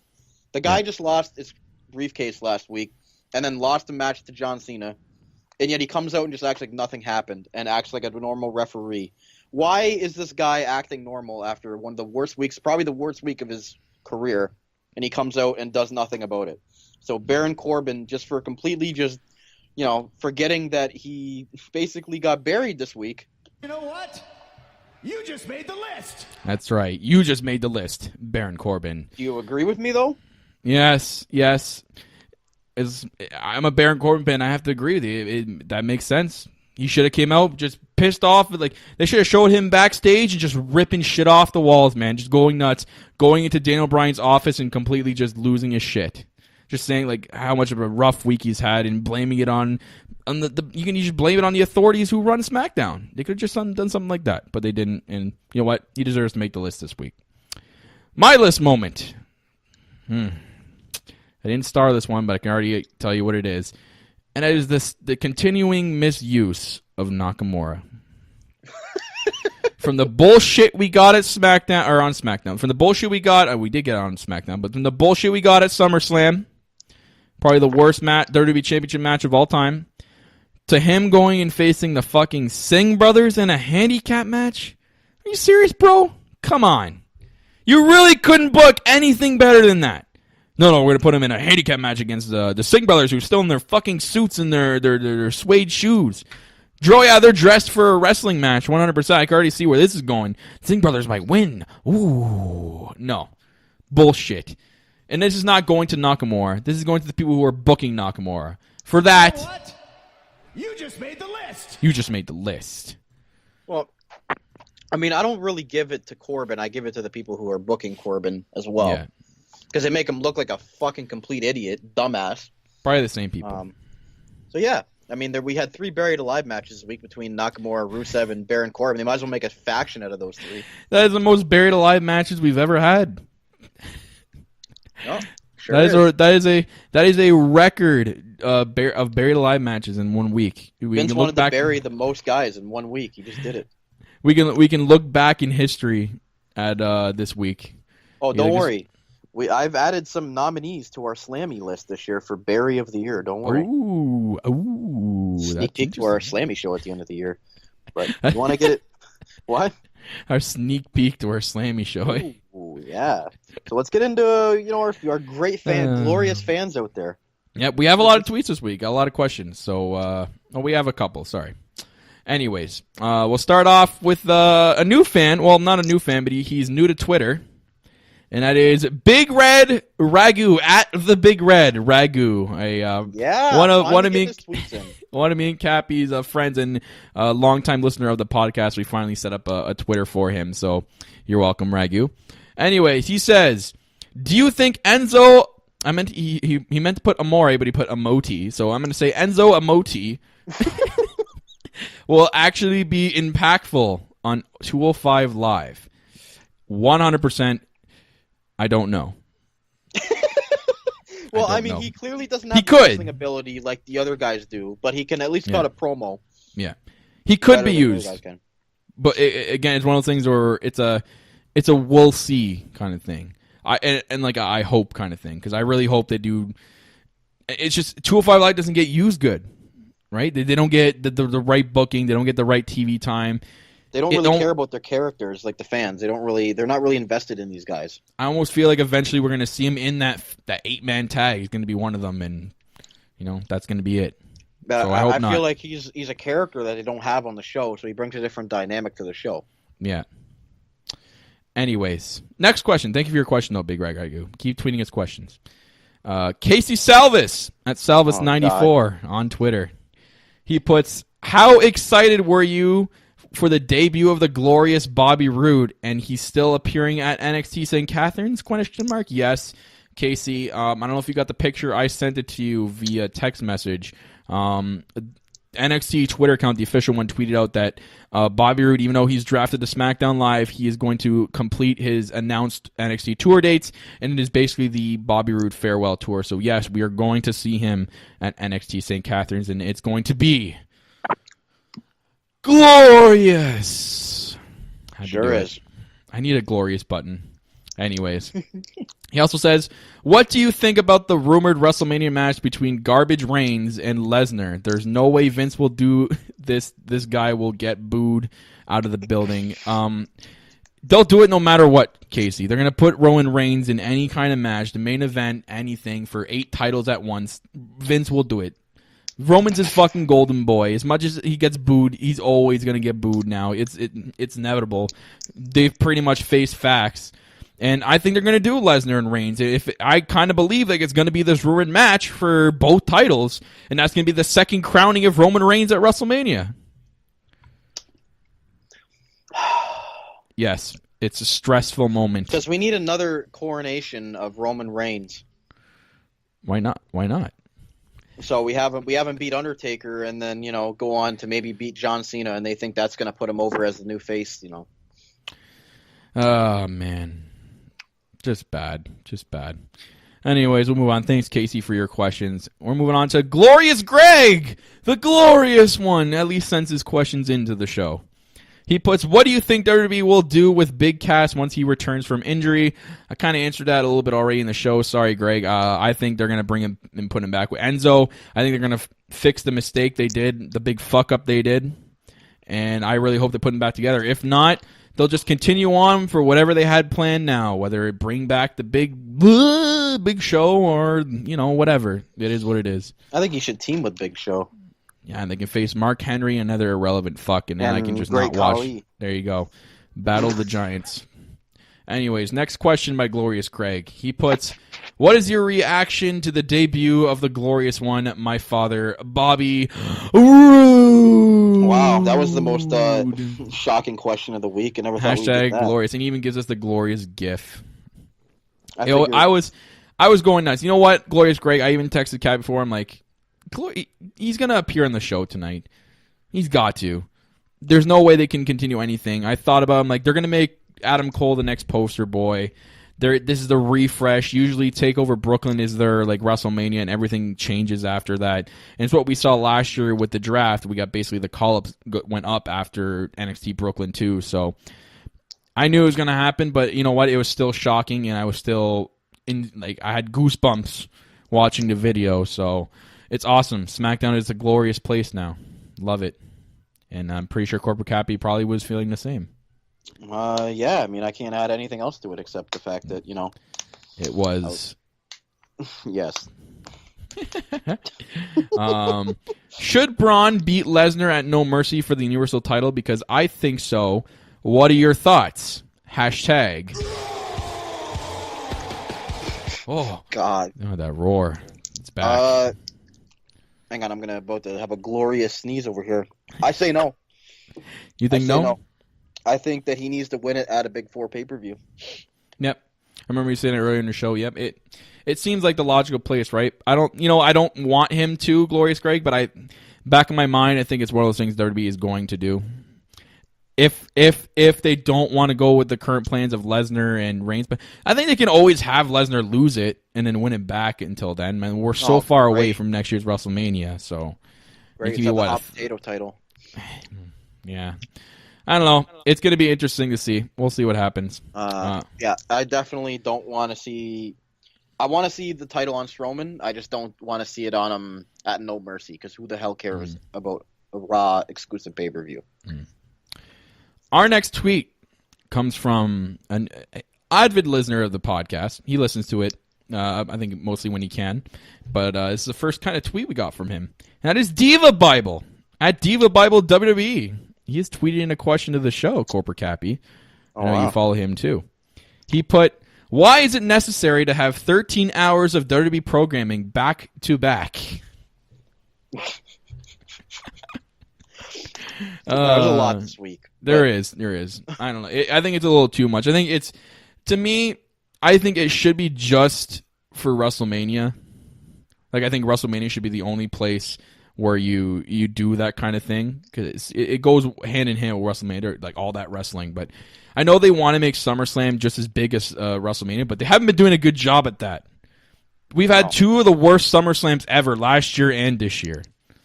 So, to me, I understand why people feel exhausted. They're exhausted from that much wrestling, and they're exhausted from the lazy booking. How can they get excited? If we had TakeOver, like the same... Okay, if they took SummerSlam and built it as good as TakeOver was, we wouldn't be saying that. We'd be like, we want more. You know what I think? What? I think it would help the wrestlers out too, because they have a long ass week leading into SummerSlam or WrestleMania. Mm-hmm. I think I would honestly just give them Monday and Tuesday off the week after, like right after SummerSlam or WrestleMania. Like they don't even have any time to like really soak in what just happened, like at these big events. So, like, maybe give them that week off, and then they come back the next Monday and Tuesday refreshed. Like, these guys get no time off at all. Yeah. And they have to do all these access signings the week leading up, and it's just, like, a crazy weekend. Yeah, BMW Superstar. Yeah, BMW Superstar is a lot more hard than people think it is. So yeah, and then it would you know, that's a lot of WWE to watch in 1 week between TakeOver, SummerSlam, Raw, and SmackDown. So if you eliminate Raw and SmackDown just for that 1 week, give them like a bye week, and then leading into the next season, I think that would be beneficial for everybody. Yeah. So thank you, Diva Bio, for your question. Thank you, and continue to tweet questions to us every week. We'll read them out. Next one is a new person to tweet in the show. I think is a listener to the show. I'm going to guess because they gave us a question.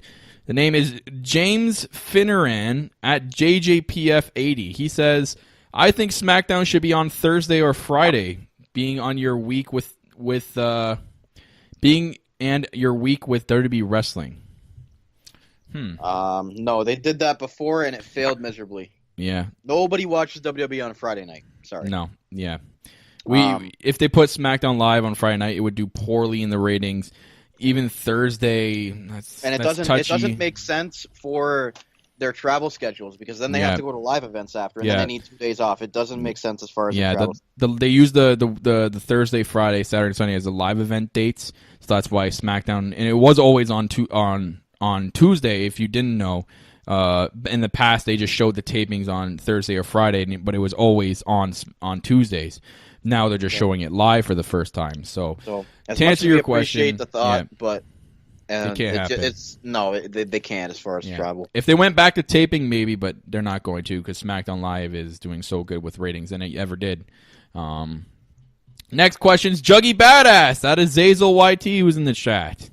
He puts, "Sorry guys, this is not a question, but Strowman versus Lesnar, Enzo to 205 Live, and Rude and Shelton on SmackDown. The big dog is very pleased. WWE has finally listened to the WWE Universe." Not out of the woods yet. Yeah, or we'll have to see, man. I think there's a lot more moves on the way. But so far they've been okay. Half of them have been okay. Rude on SmackDown, Shelton Benjamin back, Enzo to 205 Live. Yeah, those things you pointed out there are good, and I'm glad they happened. The Strowman thing, I don't know, man. It's still one of those things. I mean, we want to see Braun face Lesnar, but that's like, again, like what Corporate Cappy said, it should be saved for a big event. I think it's got big event written all over it, so we'll see. But yeah, it's been an all right week with wrestling. Yep, and it's only down from here, boys and girls. Yeah, ladies and gentlemen. Let's get into the last tweets, and that comes from our Twitter fan of the year for 2016. That is Michael Chow.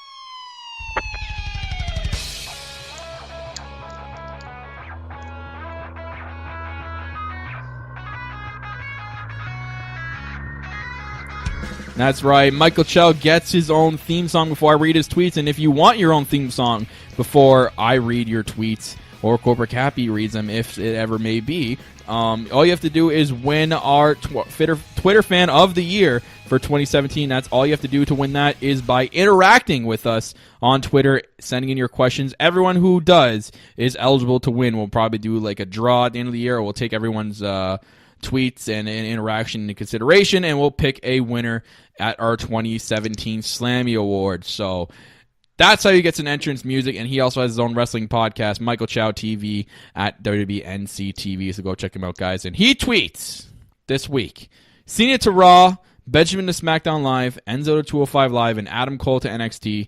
Thoughts on this mini shakeup so far? Which brand benefited the most? Ooh, SmackDown, 100%. SmackDown, for sure. I know Cena on Raw is going to do a big boost for them, and we'll see. We don't really know what's going to happen with 205 Live. And as for Adam Cole, it's awesome, baby. Yeah, but NXT still needs a little bit more. Yeah. But I think SmackDown, like, you gain a huge, credible guy for the mid-card or tag team division, and then you gain a main event quality guy in Rude. Yeah, so I think we both agree SmackDown definitely benefited there, Michael Chow. They set up Reigns, Samoa Joe, Cena, and The Miz. Who should face who next? And we kind of went over that in the show. I predict most likely Reigns versus Miz and Joe versus Cena.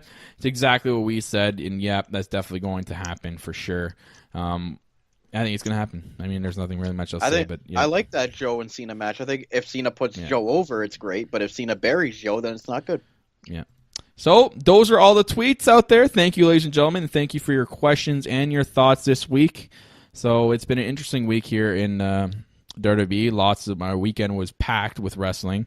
TakeOver definitely highlighted it all. And as for Raw and SmackDown this week, SmackDown definitely was the one to come out on top in the brand wars, for sure. Actually, I'm going to give it to the Lowdown in Brooklyn as the best part of the week. Yeah? Yeah, it was. I liked it. It was, I mean, we did it before. It's the second time we've done it this year. Might do it for Survivor Series. Maybe. Lowdown in wherever it is. Houston. We'll see. We'll see how the card is going to turn out. If they have a takeover for it. They're most likely going to have a takeover before. That's probably going to be the next takeover event. And if you haven't claimed that prize, whoever our winner was of our giveaway, you have till Friday. I know I said it at the beginning of the show, but I'm going to say it again at the end of the show. Oh, man, it's J-Man. Whoever you are, please just message us so I know that you're listening and you know you've won the prize. That's all I want. If not, you have till Friday. If not, it's going to the second place person, which is David Hughes. And David Hughes, if you're listening, if you do not answer me by the end of, let's say, Saturday, that way I'll put out a video on Friday to announce that it's going to go to the second place person. If you don't answer me by the end of Saturday, it's going to go to Michael Chow by default on Sunday. How about that? And I'll announce that in the Sunday Night Heat if it goes to Michael Chow. There we go. Fair enough? I think it's fair enough. Fair enough. Okay. Well, ladies and gentlemen, that is going to wrap it up, I think, for the Lowdown. Week. Yeah, for a long week of podcasting for us. Holy hell. Yeah, long week of podcasting here on the Lowdown Show, week number 19 of the Lowdown Show on No Holds Barred Wrestling Podcast. We are your Canadian-based WWE podcast that reviews and discusses Monday Night Raw and Tuesday Night SmackDown from the past week. Also, during the show, we have our list of 10 segment, and where we talk about, we read your fan tweets out there. This was broadcasted live on Spreaker, guys, Spreaker.com/NHBWP. After it's done, it's going to be posted on there in full on iTunes, Stitcher, and the video version of this podcast on YouTube. So go check us out wherever it's easier and convenient for you to listen to us. Also, this podcast is available to follow on Twitter at NoHoldsBarredWP. You can see right there if you're watching in the video version of this podcast. We're also available on Instagram, NoHoldsBarredWP. And we are also available on Facebook. All links will be down in the description below on the video version of this podcast. I'm your host, self-proclaimed greatest host, Kyle Masters.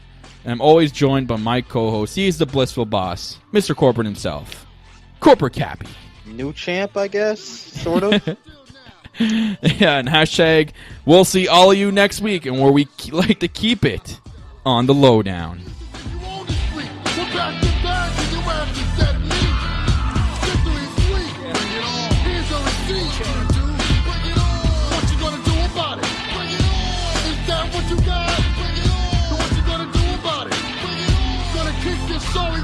What you gonna do?